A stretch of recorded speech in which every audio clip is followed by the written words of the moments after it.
శుక్లాంబరధరం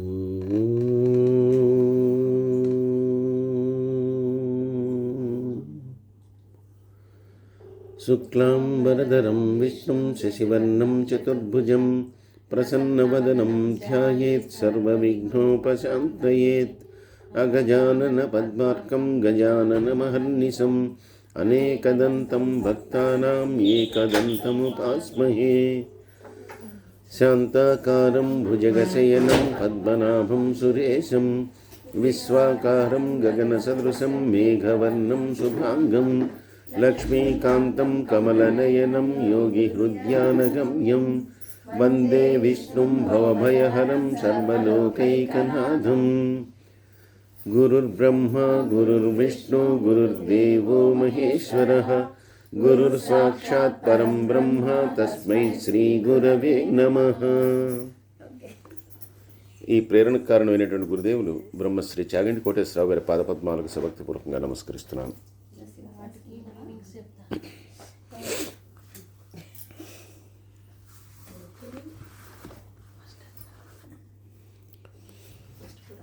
కిందటి అధ్యాయంలో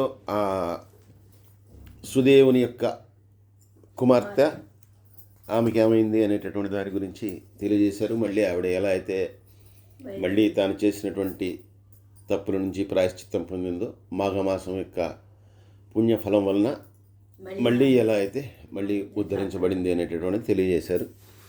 అయిన తర్వాత మళ్ళీ పార్వతీదేవి పరమేశ్వరుని అడుగుతోందిట. సరేనండి, ఆ సుదేవుని యొక్క కుమార్తె ఏమైందో చెప్పారు, కానీ తప్పు చేసినటువంటి ఆ శిష్యుడు, ఆయన పేరు సుమిత్రుడు, అసలు ఆయనకేమైంది, ఆయన వృత్తాంతం ఏంటి, అది కూడా తెలియజేయమని చెప్పి అడిగినప్పుడు దాని గురించి చెప్తూ ఉన్నారు ఈ అధ్యాయంలో, 4వ అధ్యాయంలో. ఆ సుమిత్రుడు అనేటటువంటి ఆయన గురించి. ఈ సుమిత్రుడు కూడా ఇదంతా కూడా జరిగిన తర్వాత ఎప్పుడైతే ఈ అమ్మాయి తన తండ్రికి వెళ్ళి ఇలా ఆ యోగి పొంగవుడు వచ్చి ఆ కూతురు చేసినటువంటి తప్పును తెలియజేశాడు, ఆవిడ ప్రాయశ్చిత్తానికి ఎలాగైతే సిద్ధపడిందో ఆ సమయంలోనే ఈ శిష్యుడు కూడా చాలా పశ్చాత్తాపడి చాలా ఘోరమైనటువంటి తప్పు చేశాను, ఎందుకంటే గురువు గారి యొక్క కుమార్తెతోటి నేను ఇలాగా తప్పు చేశాను, చేయకూడనటువంటి పని చేశాను, కాబట్టి ఏం చేయాలి అని చెప్పి చాలా రకాలుగా ఆలోచించి, ఒకటి ఆశ్రమాన్ని వదిలి వెళ్ళిపోవటం, అలా వదిలి వెళ్ళిపోయినా కూడా నా పాపం అనేటటువంటిది పోదు, లేదు ఆత్మహత్య చేసుకుందామా, ఆత్మహత్య చేసుకోవడం అనేటటువంటిది కూడా సరైనటువంటిది కాదు, ఎందుకంటే ఆత్మహత్య చేసుకున్నా కూడా నా పాపం పోదు, కాబట్టి ఏమి చేయాలి అని ఆలోచించి గురువుగారే దీనికి మార్గం చెప్తారు, ఏదో ఒకటి వెళ్ళి ఆయన పాదాల మీద పడి జరిగిందంతా చెప్తానని చెప్పి అతను వెళ్ళి గురువుగారి మీద పాదాల మీద పడి ఆయనతోటి జరిగినటువంటి విషయాన్నంతా కూడా చెప్పాట. ఇలాగా ఒకరోజు నేను సమిధలు తీసుకురావడానికి వెళ్ళినప్పుడు మీ కుమార్తె నా వెనకాలే వచ్చింది, అప్పుడు మీరు కూడా చూశారు. ఆ తర్వాత అడవిలో ఈ రకంగా ఆ అమ్మాయి నన్ను బలవంతంగా ప్రేరేపించింది, నేను తప్పని చెప్పినా కూడా తను ఒప్పుకోకుండా తను నాతో తిరిగి రాని, అలాగే ఆత్మహత్య చేసుకుంటానని చెప్పి బెదిరించింది. ఆ బెదిరింపు వల్ల నేను ఒక్కడిని చేస్తే కనుక నన్ను ఎక్కడ శిక్షిస్తారో, ఎందుకంటే జరిగినటువంటి విషయం కూడా మీరు తెలుసుకోరు, అడగరు అని చెప్పి నేను ఆ తప్పు చేశాను. ఆ తప్పు చేసిన దగ్గర నుంచి నా మనసు దహించుకుపోతుంది, కాబట్టి నా తప్పుకు ప్రాయశ్చిత్వం ఏం చేయాలో మీరే చెప్పండి, మీరేం చెప్తే దానికి నేను సిద్ధంగా ఉన్నాను, లేదంటే మీరు ఏ శిక్ష విధించినా కూడా దానికి నేను శిక్షార్హుణ్ణి కాబట్టి ఆ శిక్షను అనుభవిస్తాను, కాబట్టి మీరు చెప్పండి అని చెప్పి అన్న తర్వాత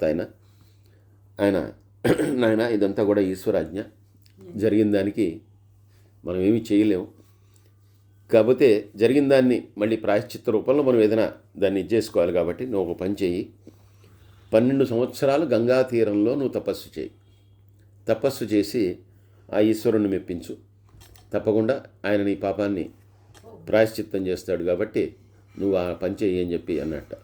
గురువుగారు చెప్పిన దాని ప్రకారం నేను తప్పకుండా మీరు చెప్పిన దాన్ని ఆచరిస్తానని చెప్పి ఆయనకి నమస్కారం చేసుకుని అక్కడి నుంచి ఆశ్రమాన్ని వదిలిపెట్టి వెళ్ళిపోయినటువంటి ఈ సుమిత్రుడు గంగా తీరాన్ని చేరుకున్నట్ట. గంగా తీరాన్ని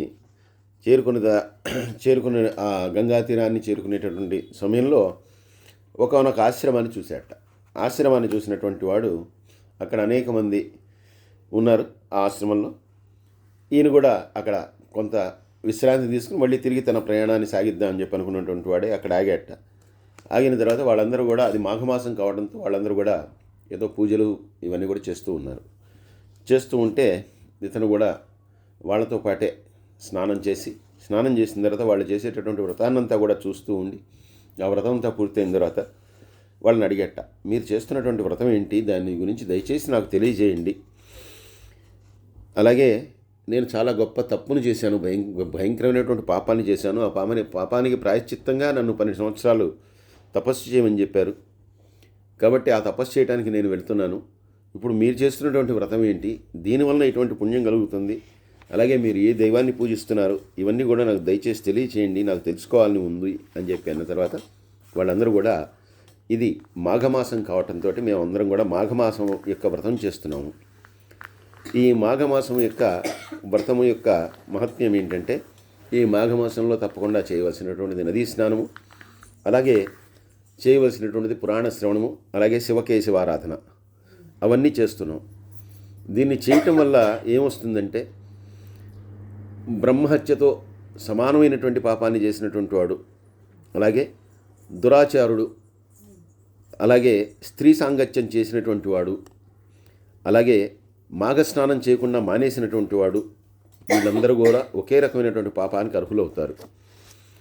అలాగే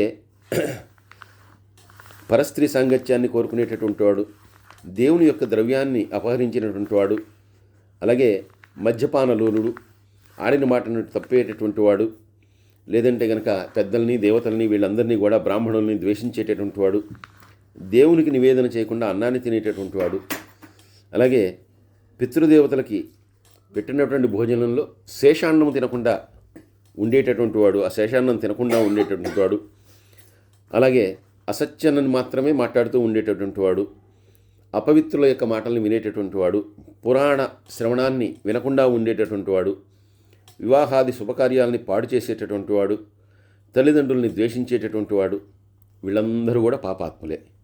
అయితే వీళ్ళందరూ కూడా ఇటువంటి పాపాలను చేసినా కూడా ఈ మాఘమాస వ్రతం చేయటం కానీ, మాఘమాసంలో స్నానం చేయటం కానీ, లేదంటే ఈ మాఘమాసంలో పురాణ శ్రవణం చేయటం కానీ, ఇవన్నీ చేస్తే కనుక ఆ పాపాలన్నిటి నుంచి కూడా విముక్తులవుతారు.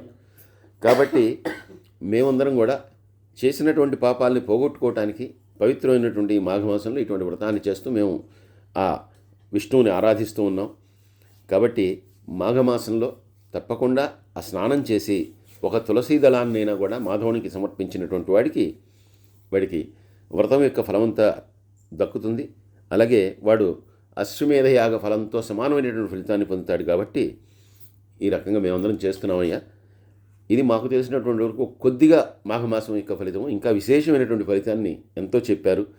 కాబట్టి అదంతా కూడా చెప్పడం మాకు చేత కాదు.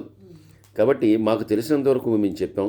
మీ గురువుగారు చెప్పినటువంటి ప్రాయశ్చిత్తాన్ని చేయటానికి నువ్వు బయలుదేరావు. కాబట్టి తప్పకుండా నువ్వు కూడా ఈ మాఘస్నానం చేసి మాతో పాటు ఈ వ్రతాన్నంతా కూడా ఆచరించి, గంగా నది తీరమే ఇది కాబట్టి నువ్వు ఆయన చెప్పినటువంటి వ్రతాన్ని చేయమని చెప్పి వాళ్ళందరూ కూడా సుమిత్రుడికి చెప్పారట.